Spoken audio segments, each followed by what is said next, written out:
কেমন আছো বন্ধুরা সবাই? আশা করি সবাই তোমরা খুবই ভালো আছো। আজকে আমি অন্য একটা টপিক নিয়ে তোমাদের সাথে কথা বলতে এসেছি।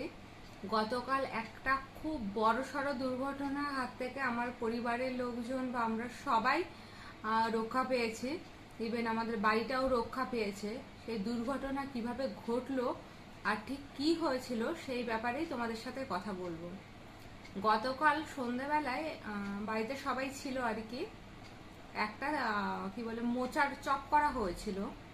চপ করে না গ্যাসটা আমি নিভিয়ে ওপরে যেতে ভুলে গেছিলাম।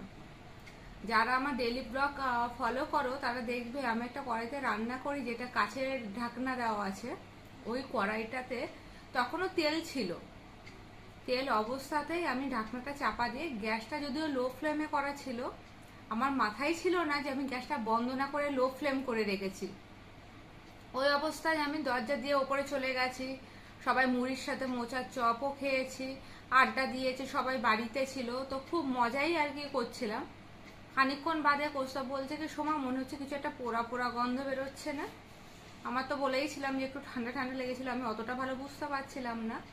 তো আমি বললাম যে কোথায়, আমি তো অতটা বুঝতে পারছি না। আর তার আগে আমি ঠাকুর ঘরের সন্ধ্যাবেলায় কি করি, রোজ আমি আর কি নারকেলের ছোবড়া দিয়ে ধুনো জ্বালাই আর কি। ওটা মোমবাতি দিয়ে জ্বালাই ভেবে আমি ভাবলাম যে হয়তো মোমবাতি পোড়া গন্ধ টন্ধ পাচ্ছে খুব সামান্য পরিমাণে। আমি সত্যি কথা অতটা গুরুত্ব দিইনি। এভাবে প্রায় ঘন্টা দেড়েক চলে গেছে। তারপরে বাবা সন্ধ্যাবেলায় যাবে দুধ আনতে। বাবা এসে নিচে নেমে যেই না আর কি দরজাটা খুলেছে, দেখে সারা ঘর ধোঁয়ায় ভর্তি। বাবা তো ভয় পেয়ে গেছে। বাবা সঙ্গে সঙ্গে ডাকলো, আমি মা সব নিচে নামলাম। দেখি পুরো ঘর ধোঁয়ায় ভর্তি। তাড়াতাড়ি করে কিচেন চিমনিটা চালিয়ে দেওয়া হলো, দরজা জানলা সব খুলে দেওয়া হলো। তখন পুরো পোড়া গন্ধে পুরো বাড়িটা ভরে গেছে।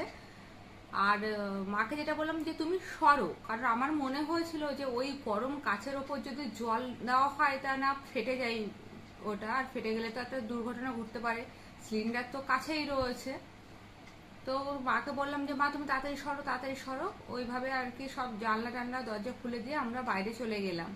খানিকক্ষণ বাদে এসে দেখি কড়াইটার অবস্থা মানে অত্যন্ত খারাপ। ওই কড়াইটা ইউজ হবে কিনা ঠিক বলতে পারছি না। তো কড়াইটা মা আবার বাদে মেজে দিয়েছিল আমাকে। তা দেওয়ার পর কড়াইটার এখন কি অবস্থা তোমরা দেখলে বুঝতে পারবে যে কত বড় দুর্ঘটনার হাত থেকে বেঁচেছি। ইনকেস যদি ওখান থেকে আগুনটা ছড়িয়ে যেত, সিলিন্ডার ছিল, তো কি হতো বলো তো? রান্নাঘরের ফ্রিজও তো থাকে, বুঝতেই পারছো। আর কি যে হতো সত্যি কথা আমি ভাবলেই আমার ভয় করছে যে আমার একটা ছোট্ট একটা ভুলে কত বড় ক্ষতি হয়ে যাচ্ছিল। আর তার থেকে বেশি বড় ভুল করেছি যখন কোসা বললো যে কিছু একটা পোড়া গন্ধ বেরোচ্ছে, তখন যদি আমি একবার চেক করে যেতাম। আমি বললাম আমি তো কিছু রান্না বসাইনি, আর আমি তো এটা ভাজাটা করেই নিয়েই চলে এসেছি। তো এই যে মানে অবহেলা করেছিলাম বলে যে কত বড় একটা সর্বনাশের হাত থেকে বেঁচেছি, মানে ভাবলেই অবাক লাগছে। আর প্রচন্ড ভয় পেয়ে গেছিলাম। তো ভাবলাম তোমাদেরকে শেয়ার করি আমার এই মানে যে আমি কাজটা করেছি। ছোট কাজ হলেও তার ফলাফল কত ভয়ঙ্কর হতে পারত, তার জন্য আমার এই ভিডিওটা করা। তো চলো এবার তোমাদেরকে কড়াইটা দেখাচ্ছি। কড়াইটার কি অবস্থা দেখলে তোমরা বুঝতে পারবে। এই দেখো কড়াইটার অবস্থা, বুঝতে পারছো? এই কড়াইটা রেড কালারের ছিল। মা তাও ঘষে ঘষে দেখো, মানে কি ভয়ঙ্কর দশা হয়েছিল বুঝতেই পারছো। এরকম আমি কড়াইটাকে দেখাচ্ছি। এটা বাজাজ কোম্পানি কড়াই ছিল, খুব বেশি দিনের পুরনোও নয় কিন্তু। তুমি দেখো কড়াইটা রেড কালার বলে তো কিছু নেই, কড়াইটা অলরেডি সাদা হয়ে গেছে আর সাইডগুলো এরকম হয়ে রয়েছে। এটা গেল কড়াইটার তলাটা। ওপরের ঢাকনাটার অবস্থা দেখো, এখানে যে কি বলে কালো একটা থাকে না, যেটা আর কি মুন্ডিটা ধরতে হয়, এইটা পুরো গলে এখানটায় আটকে গেছিলো। আর যেটা স্ক্রু দিয়ে আর কি লাগানো থাকে সেটা পুরো ভেতরে গিয়ে জমে গেছিল। বুঝতে পারছো কড়াইটা কত ভয়ঙ্করভাবে পুড়েছে।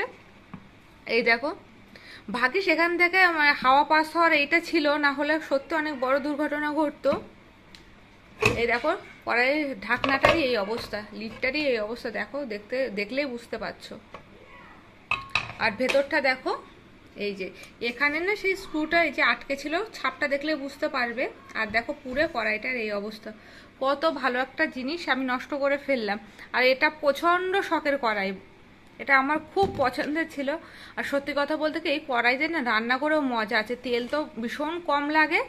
আর তা বাদে না মশলা টশলা কষানোর সময় তলায় ধরে যায় না। যার জন্যে এটা আমার খুব পছন্দের কড়াই ছিল, কড়াইটা নষ্ট করে ফেলেছি, খুব মনটাও খারাপ। আর দেখো কড়াইটার এই অবস্থা, তাহলে তোমরা বুঝতেই পারছো কত ভয়ঙ্কর বিপদ হয়ে যেতে পারতো। এই দেখো, ভালো করে দেখো। তো এটা জানি না আর ইউজ করতে পারবো কিনা কখনো। তোমরা যারা আমার ব্লগ ফলো করো বা এখনো পর্যন্ত যারা দেখোনি, যারা এই ভিডিওটা আমার ফলো করবে, তারা আমার আগের ভিডিওটাতে গিয়ে দেখতে পাবে আমি রান্না করি ম্যাক্সিমাম এই কড়াইটাতে। এই দেখো কড়াইটা এই অবস্থা। আজকে সত্যি মনটা খুব খারাপ, তবুও এই ভিডিওটা আমি এর জন্য করলাম, তোমাদেরকে শেয়ার করার জন্য, যে দেখো কত বড় একটা বিপদের হাত থেকে বাঁচলাম আর বিপদটা কিভাবে ঘটে যাচ্ছিল আমাদের সাথে। দেখতে পেয়েছো কড়াইটার অবস্থা ভালো করে? এই দেখো, ভালো করে দেখো। তো চলো, টাটা।